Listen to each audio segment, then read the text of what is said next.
Welcome to Brain Roots IAS. तो आज हम बात करने वाले हैं द मीथेन हार्वेस्ट यानी इंडिया के बायोगैस रेवोल्यूशन की। देखिए, ये टॉपिक एक साथ तीन चीजों को छूता है: इंडिया की एनर्जी सिक्योरिटी, हमारा एनवायरनमेंट और रूरल इकोनॉमी।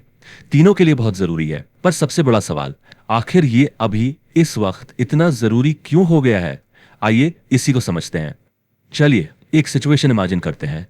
मान लीजिए साल है 2026 और देश में एक कुकिंग फ्यूल क्रंच आ गया है। मतलब घरों में खाना पकाने के लिए जो फ्यूल चाहिए उसकी भारी कमी हो गई है। एलपीजी सिलेंडर के दाम आसमान पर हैं। सवाल उठता है, ऐसा हुआ क्यों? वजह है जियोपॉलिटिकल इंस्टेबिलिटी, यानी दुनिया भर में चल रही गड़बड़ और इंपोर्ट के बढ़ते खर्चे। इन सब ने मिलकर हमारी सप्लाई चेन पर, आप कह सकते हैं कि एकदम से आघात कर दिया है। तो फिर सबसे बड़ा सवाल सामने आकर खड़ा हो जाता है, हमारी एनर्जी आएगी कहां से? क्या हम हमेशा हमेशा के लिए इंटरनेशनल मार्केट के इस उतार चढ़ाव पर ही डिपेंड करते रहेंगे? यही यही वो सवाल है जिसका जवाब हम आज इस पूरे विश्लेषण में ढूंढने की कोशिश करेंगे। और इसका जवाब पता है कहां है? एक सोच के बड़े बदलाव में, एक पैराडाइम शिफ्ट में। हमें एक लीनियर वेस्ट इकोनॉमी से, यानी चीज इस्तेमाल करो और फेंक दो वाली सोच से हटकर एक सर्कुलर एनर्जी इकोनॉमी की तरफ जाना होगा। एक ऐसी इकोनॉमी जहां वेस्ट बस कचरा नहीं है, नहीं, वो एनर्जी का एक एक बहुत वैल्यूएबल सोर्स है। और इस पूरी कहानी का हीरो वो है बायोगैस। यह समझना जरूरी है कि यह सिर्फ एक ग्रीन ऑल्टरनेटिव नहीं है, बल्कि एनर्जी सॉवरेनिटी यानी ऊर्जा आत्मनिर्भरता के लिए एक स्ट्रेटेजिक नेसेसिटी है। तो चलिए अब जरा इसके साइंस को समझते हैं। आखिर ये सॉल्यूशन काम कैसे करता है? इस वेस्ट से एनर्जी निकालने के पीछे की साइंस क्या है? Let's decode it. इस पूरे प्रोसेस का दिल है एनारोबिक डाइजेशन। ये एक बायोकेमिकल प्रोसेस है। अब आसान भाषा में इसका क्या मतलब हुआ? मतलब ये कि कुछ खास तरह के बैक्टीरिया होते हैं जो ऑर्गेनिक मटेरियल को, जैसे कि गोबर हो गया या खेती का कचरा, उसे तोड़ते हैं। लेकिन इसमें एक शर्त है, यह सब एक ऑक्सीजन फ्री एनवायरनमेंट में होना चाहिए, यानी जहां ऑक्सीजन बिल्कुल ना हो। और सुनिए, यह कोई रॉकेट साइंस या नई टेक्नोलॉजी नहीं है। यह तो एक नेचुरल प्रोसेस है, बिल्कुल वही जो दलदली जमीनों में या जानवरों के पेट में होता है। हम बस उसी प्रोसेस को एक कंट्रोल्ड तरीके से कर रहे हैं। That's it. अच्छा, तो इस प्रोसेस से जो बायोगैस बनती है वो है क्या चीज?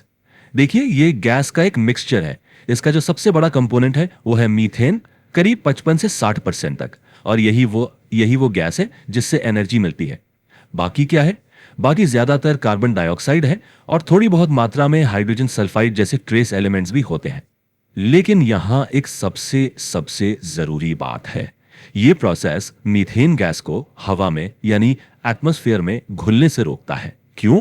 क्योंकि मीथेन एक बहुत ही पोटेंट ग्रीन हाउस गैस है। पोटेंट का मतलब ये कार्बन डाइऑक्साइड से कई गुना ज्यादा गर्मी को एटमॉस्फेयर में कैद कर लेती है। तो जब हम इसे कैप्चर करके फ्यूल बना लेते हैं ना, तो ये बिल्कुल एक तीर से दो निशान वाली बात हो जाती है। हमें एनर्जी भी मिल गई और ग्लोबल वार्मिंग कम करने में मदद भी हो गई। साइंस तो समझ में आ गया, लेकिन सवाल यह है कि इस गैस को इतने बड़े पैमाने पर, यानी एट स्केल, कैप्चर कैसे करते हैं? इसके लिए तीन अलग अलग टेक्नोलॉजी के रास्ते हैं। तो देखिए, इस टेक्नोलॉजी को तीन लेवल पर यूज किया जाता है। सबसे पहला है बायोडाइजेस्टर्स। ये क्या होते हैं? सोच लीजिए छोटे छोटे एयर टाइट टैंक। गांव के घरों के लिए या डेयरी फार्म्स के लिए ये बिल्कुल परफेक्ट है, क्योंकि वहां पशुओं का गोबर आसानी से मिल जाता है। फिर दूसरा है लैंडफिल गैस रिकवरी। जो शहरों में कचरे के बड़े बड़े पहाड़ होते हैं ना, जिनको हम लैंडफिल्स कहते हैं, तो जब वो कचरा सड़ता है उससे भी मीथेन निकलती है। ये सिस्टम उस गैस को हवा में जाने से रोककर कैप्चर कर लेता है। और तीसरा, वेस्ट वाटर ट्रीटमेंट प्लांट्स। यहां जो सीवेज से ऑर्गेनिक सॉलिड्स निकलते हैं उनसे एनर्जी बनाई जाती है। अब यहां एक बहुत जरूरी फर्क समझना होगा। जो एनारोबिक डाइजेशन है, यानी बायोगैस वाला प्रोसेस, वो एक बायोलॉजिकल ब्रेकडाउन है। ये वेट ऑर्गेनिक वेस्ट के लिए सबसे अच्छा है। वेट वेस्ट मतलब जैसे खाना, सब्जी के छिलके, गोबर। दूसरी तरफ है इंसिनरेशन या गैसिफिकेशन।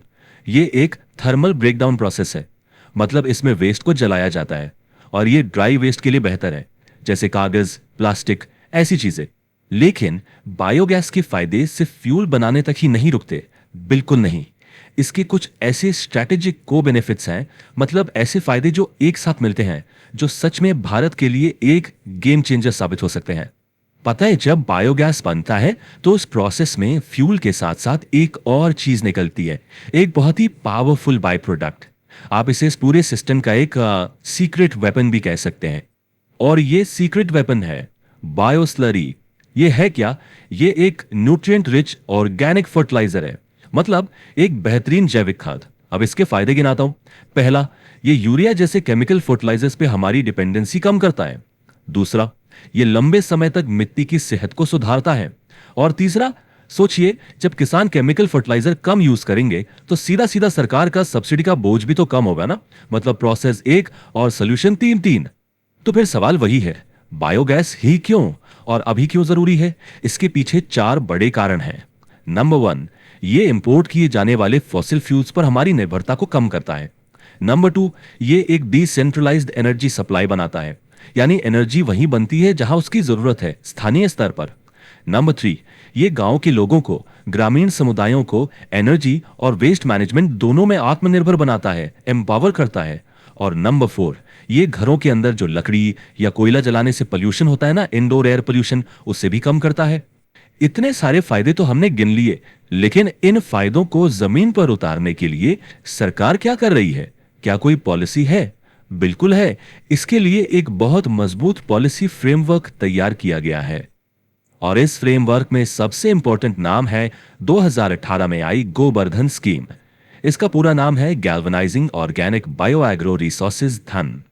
देखिए, यह स्वच्छ भारत मिशन के अंडर एक इनिशिएटिव है और इसका सीधा सा मकसद है पशुओं के गोबर और दूसरे सॉलिड वेस्ट को कंपोस्ट और बायोगैस में कन्वर्ट करना। सही मायनों में वेस्ट से वेल्थ बनाने का एक बेहतरीन एग्जाम्पल। और ये मत सोचिए कि ये बस एक ही स्कीम है, नहीं, ये एक लगातार चलने वाली कोशिश है। जरा इस टाइमलाइन पर नजर डालिए। 2018 में गोबर्धन स्कीम आई, उसके बाद से नेशनल बायो एनर्जी प्रोग्राम चल ही रहा है, और फिर 2021 से 2026 के लिए एक खास टारगेटेड बायोगैस प्रोग्राम भी चलाया जा रहा है। तो आप देख सकते हैं, ये एक सस्टेन्ड और मल्टीफैसेटेड पॉलिसी एफर्ट है। तो इस पूरी चर्चा को समेटते हुए हम क्या कह सकते हैं? हम ये कह सकते हैं कि इंडिया आगे बढ़ रहा है एक सर्कुलर एनर्जी फ्यूचर की तरफ, एक ऐसे भविष्य की तरफ जहां वेस्ट को सच में वेल्थ में बदला जा रहा है। और इस वेस्ट टू वेल्थ की जो कहानी है ना, उसकी सबसे बड़ी मिसाल बायोगैस है।